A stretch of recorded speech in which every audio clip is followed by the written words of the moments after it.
Okay, so we are on chapter 27, and she's looking for, Evangeline is looking for Glendora's body. So let's see what's going on.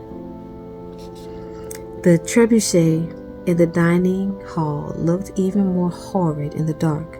A giant slumbering beast that might follow Evangeline to the portrait of Glendora and then rip her from the room before she could slip through the passage.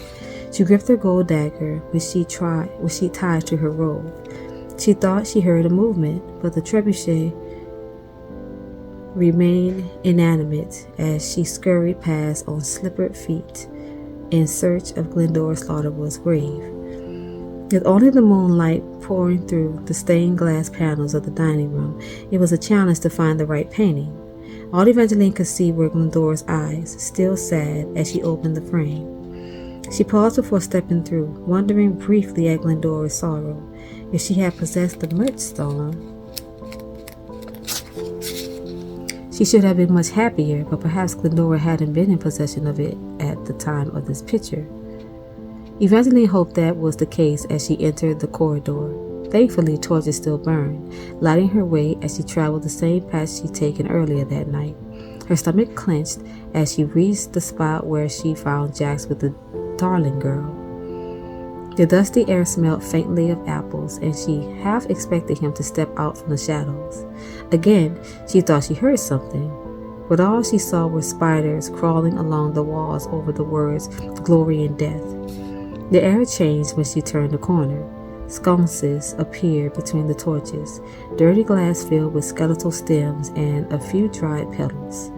The scent of apples vanished, and all she could smell was stale dust that made her think of dry bones and dead flowers. The unsettling fragrance thankfully lessened as she neared the monument, an enormous thing, watched over by two statues of weeping angels and covered with a layer of dust that made her think no one had visited in a very long while. Evangeline held her breath as she approached, preparing to feel the magic of the Murchstone, but perhaps the coffin was dampening the Archstone's power. The casket appeared to be made of marble, a fact Evangeline confirmed when she tried to shove the lid aside and it wouldn't so much as budged. Need a hand? Evangeline jumped as Luck appeared from out of the shadows, with a thin gold crown atop his head and a high-collared coat, and looked as if it had been sewn together with pure swagger. Look, what are you doing here? Were you following me?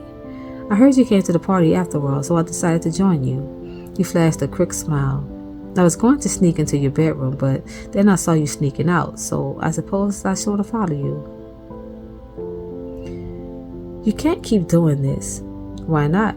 I used to do it all the time. I mean, not the following part, just the sneaking into your bedroom. He looked at her through his long and lovely lashes, but Evangeline didn't let herself get caught in his gaze like the last time they met. Is this because I'm a vampire? He pressed. Or are you still mourning your dead husband? Suddenly, Luck was sitting atop the coffin, dangling his legs and looking far more harmless than she knew him to be. Although she really didn't think he would bite her. When she took a moment to look past the princely swagger, Luck seemed to be more lonely than hungry, just like the last time she'd seen him. Evangeline was not an expert on vampires, but she wondered if being a vampire meant more than just thirsting for blood. Vampires didn't age. They remained unchanged throughout time. Perhaps this wasn't just physical, maybe their hearts were like that as well, making it harder for them to move on from things in their past. It's not because you're a vampire, she assured him. In fact, there's something I need to do before the sun comes up, and I could actually use your vampire strength. This seemed to brighten his mood. He grinned down from atop the coffin as Evangeline eyed the heavy marble lid, letting her gaze linger. Like Evangeline, Luck was very curious. It only took a few moments before he asked, What do you want in the coffin? Help me open it and you'll see. Luck jumped off the tomb, shoved the heavy lid, and turned to her with a satisfied smile as the marble thunked to the ground. Can I bite you now? No, Luck, I'm never going to let you bite me. Never say never, Eva. He flashed a hopeful smile made of fangs before peering into the box. Are you sure this is the right coffin? Positive, said Evangeline. Yet she felt a stab of worry as her gaze followed Luck's. Glendora Slaughterwood's body was all dust and teeth. She died so long ago there were no bones or clothes or necklaces, and there was still no feeling of magic. There was no tingling, no prickling, no sudden burst of mirth, but Evangeline had to believe there was more. She took a deep, nervous breath and dug her hand into the murky gray dust that was Glendora Slaughterwood. Eva, what are you doing? Luck clearly thought she'd lost her mind. He grabbed onto her shoulders, tugging her back from the coffin, but thankfully she'd already caught hold of something that felt like a chain. Evangeline pulled free of Luck and shook the dust off the rock dangling at the end of the chain until she was holding a butterscotch yellow stone that looked as if it were made of shimmering sunlight. Luck eyed the gem askance, obviously not thinking it was as pretty as she did. I could get you nicer jewelry than that. He grabbed for it. Evangeline clutched the necklace tighter, feeling that familiar swell of protectiveness followed by a wash of relief. This had to be the Mert stone, because perhaps she just hadn't felt it as strongly because she already had a hopeful disposition. Thank you, Luck. Hopping up on her tiptoes, she pecked him on the cheek and started back down the corridor. Wait, Luck cried. There's a costume party tomorrow night. Will you be my date? Evangeline stopped halfway down the hall. If she went with Luck, she could avoid Jax, at least until she showed up and found her with Luck. Of course, that thought also tempted her because she imagined Jax would not be happy to see her on Luck's arm, especially if the youth stone was near and working its jealous magic. I wish I could say yes, Evangeline said. I just fear that wouldn't be a wise idea. As much as she enjoyed frustrating Jax, this was Lala's party and she wouldn't make a scene. But I promised to save you a dance. Next scene. Evangeline tucked the sunshine yellow Mert stone underneath her nightgown, where she could feel it safe against her chest as she climbed up the stairs to her guest room. It was actually a bit of relief that the stone didn't feel more powerful. After the tendrils of envy she felt from what she imagined was the youth stone, she'd been a little nervous about what the Mert stone might do. She feared it might make her drunk with happiness or so giddy with joy that she lost all sense of urgency. But for now, if anything, she felt uneasy. Her skin prickled with an uncanny sense that made her slow her steps as she reached the fourth floor of Slaughterwood Castle.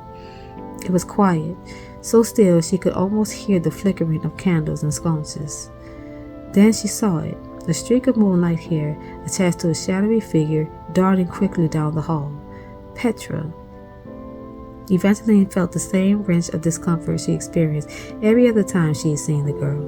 Then she felt it again, as she wondered if Petra had come from Jack's room. Evangeline ran to the other end of the hall to look down the corner that Petra had just turned, but it was already empty. It was tempting to wonder if she just imagined her. It was so late it might have actually been early, and Evangeline was starting to feel fatigue again. The rush of finding the Mert stone had started to wear off, leaving her tired, and yet she knew what she'd been. She just couldn't understand why she'd seen it. She knew what she'd seen. She knew what she'd seen. She just couldn't understand why she'd seen it. What was Petra doing sneaking around at this hour? Evangeline's mind flashed back to earlier that night. Jax had said he thought Petra looked familiar. Then Petra had warned Evangeline about Jax. She was the one who revealed to Evangeline that Jax had snuck off with another girl. Petra had seemed to dislike Jax, and yet Evangeline couldn't shake the idea that Petra had just come from Jax's room. Evangeline supposed she could stand there in the hall, wondering until the sun came up. Or she could simply knock on Jax's door. Her knuckles hit it 3 times, softly at first, but when he didn't answer, she knocked once more, louder. Jax, she thought silently. Again, he didn't answer. Was he just asleep, or was he ignoring her? If Petra had visited him, he had to be awake. Evangeline considered knocking again, but if she made any more noise, she might wake others. However, she looked down at her finger. If she cut herself, she wouldn't need to knock.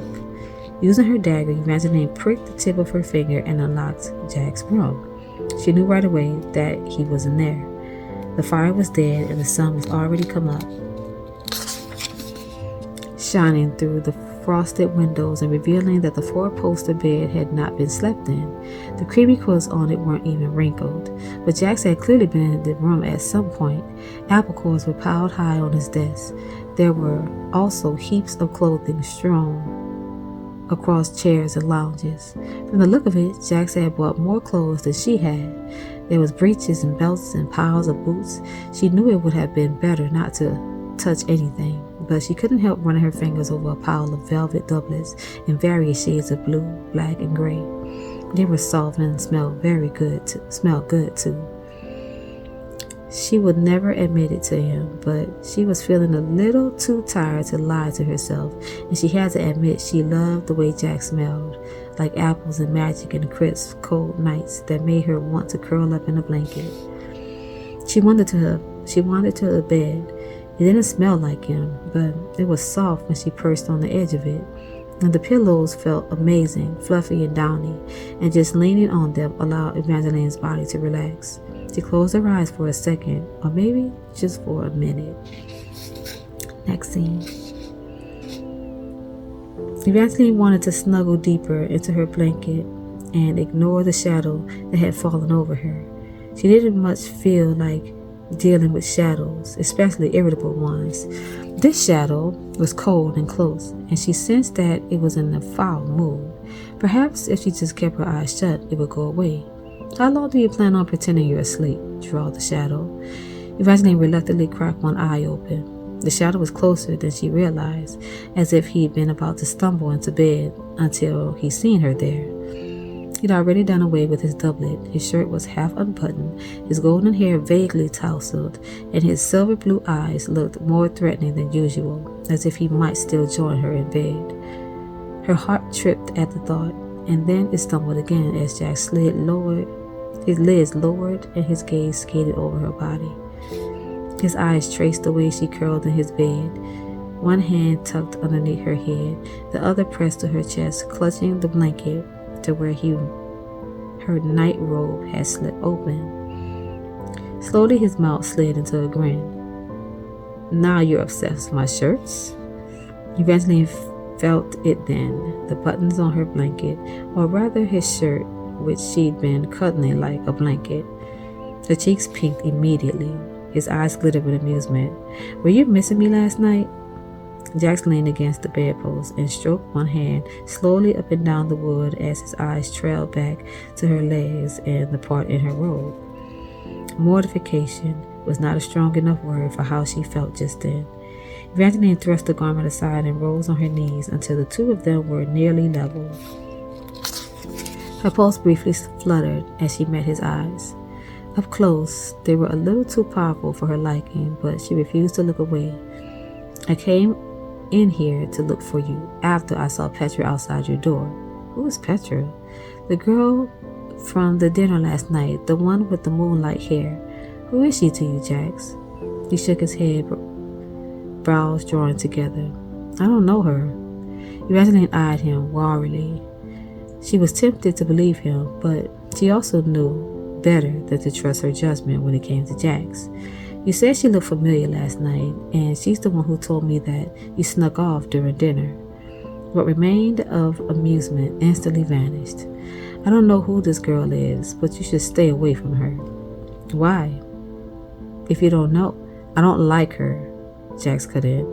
"Why? Because she doesn't like you?" "No one likes me," Jax answered swiftly. "We both know that's not true," Evangeline challenged. "Plenty of girls appeared to like you last night." "They liked Lord Jax, but as you know, little fox, I am not Lord Jax."